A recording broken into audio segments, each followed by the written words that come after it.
I'm Jordan, I'm Sheridan, and together we are Sippin on Spice podcast. and we read Hallowpeen by Holly Wilde, so you don't have to. Yes, we're going to break it down. So we start off, we're at a Halloween bonfire, right? We are in the FMC's point of view. Everybody's kind of telling a scary story. It's going around the circle, and one girl stands up and says, I am ready to tell my story. And she's visibly sad about the Yeah. story she's going to tell. Distraught, yes. Yeah. So then this woman Mhm. is basically like, wow, this terrible thing happened to my friend. She was taken by the Halloween. She Yeah. is missing. She's gone. They have, which I thought was so interesting, but their mantra that kind of summons this is ICUP, and they have to say it over and over. And then if Yeah. they do that, then this Halloween appears, and it's bad news. It's kind of like Bloody Mary. Yes. Because you do it in like the dark on a full moon, and you summon the Halloween. Now, this girl convinces the FMC to try and summon the Halloween to get answers about her friend, really, Yeah. like what happened. And the girl feels pressured into it, and so she goes into the bathroom and she does it, and she comes out, and the party's kind of gone. True. People are vanished. All of a sudden, you hear this voice speaks to her. And I think it's important to note that early on, she called out the jack-o'-lantern smile as being like handsome or being like sly. The important note is that she remarks in the beginning that the jack-o'-lantern's not ugly. Then, No, she's vibing the jack-o'-lantern for sure. Yes. And then we hear a voice. After everyone else is gone, people start talking, or something starts talking to her. And lo and behold, it is not one, not two, but 3 jacked jack-o'-lanterns in manly format, but utilizing pumpkin anatomy. Yeah, elements, body parts. Yes. Yeah, the nails are like pumpkin seeds. Yes. She says, oh my gourd about it. Like she's describing. The puns.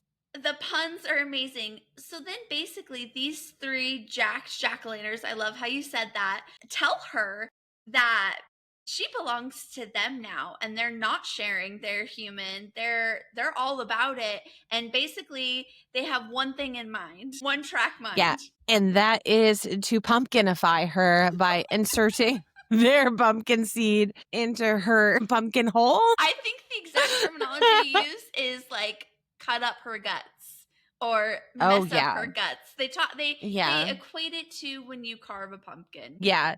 A phenomenal job on a pun level from what was happening anatomically, internally, really, really across the board. She's into it, right? Yeah. This whole thing happens, and right as things start to wrap up, the world kind of shakes, and we make it back into our other dimension from her best friend's point of view. First, FMC has lots of spicy time. There's lots of things that happen with her 3 jack-o'-lanterns. Yeah. Then we're transported into the world with Casey, and we're introduced to another fictional character of this town's lore, Man Candy. Yeah, so he comes up because the lore is that you're supposed to clear all of the candy out of your bowls before midnight. If there's candy in your bowl at midnight, he's gonna show up, okay? And everybody's been scared of him. He hasn't been summoned in years. Years. Yes, people are afraid. Yes, and she accidentally leaves some candy out. She did. So then he shows up, and he's, of course, made of candy because he's Man Candy. Right. They actually have this really touching moment with their spice because he's feeling rejected. Because for years, people have not left out candy for him to be summoned. So he's feeling rejected.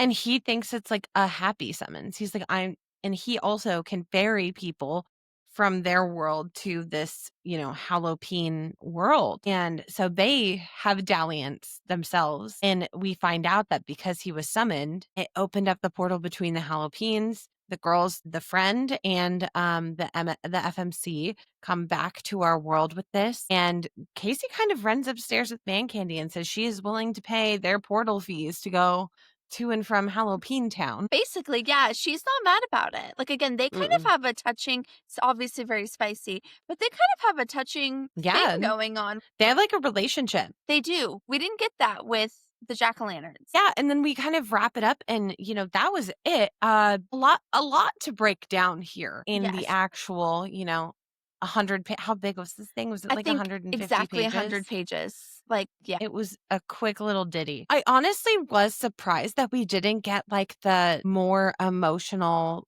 breakdown with the jack-o'-lanterns. Yeah. I really thought that she was gonna be upset she got taken from their world, and she kinda was just like, "Visit." Yeah. Well, she said she had never felt passion like she had when she was there, but she Yeah. wasn't, like, emotionally distraught where I feel like the woman with man candy would have been. Yeah. Okay. I need more of this town's lore. You've got some wild folk tales. Like, I need a Yeah. whole series on okay, so there's these Hallopeens, there's a man candy. What else do you Yeah. have going on in this Yeah, town? that's just Halloween. Are they only scared of Halloween stuff? Like, did they have Christmas lore? Also, some of the spice takes unexpectedly shocking turns. Like, I don't think I can be shocked after reading so much spice. And once in a while, there'll be a book that does. Not that I'm clutching my pearls, not that I'm like judging at all. I actually really enjoyed this book for what it is. I did too. I thought it was So, hilarious. yeah, it was Cause she, hilarious. cause she kicks it off by saying like, "This is meant to be like funny, Yeah, spooky. Like this is the vibe," And so all of the verbiage she uses and the alliteration she makes is top tier comedy. it really is. It really is. So, you had a good point there. We want to know more of the lore. We know the Halloween lore. What if there were other holidays where certain Yeah, things became sentient or happened?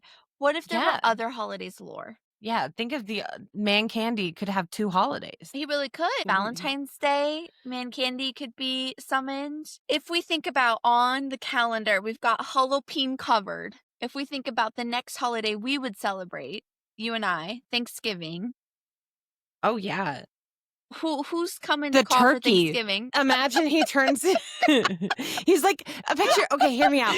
Picture the full turkey as like a gym bro. Like Just tilt him like upright. yeah. He's kinda, you know what I He mean? is kind of buff. I actually think there is a book about this where the Thanksgiving dinner comes to life. She saw the vision I saw. Just Exactly.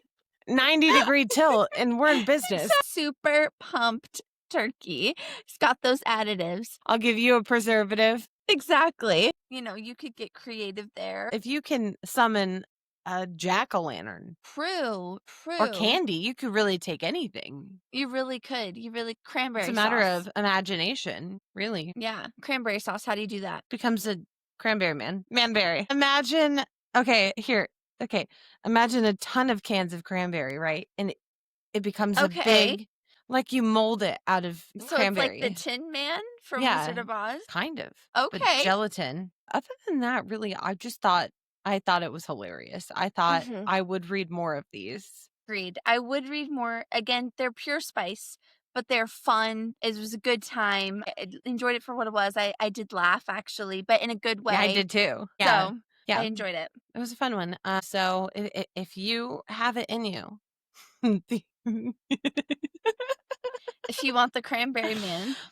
if you have the light in you, so to Yeah. speak, then it could be for you. It could be for you. It's on Kindle Unlimited. Enjoy. Yes. Enjoy it. Well, cheers. Cheers.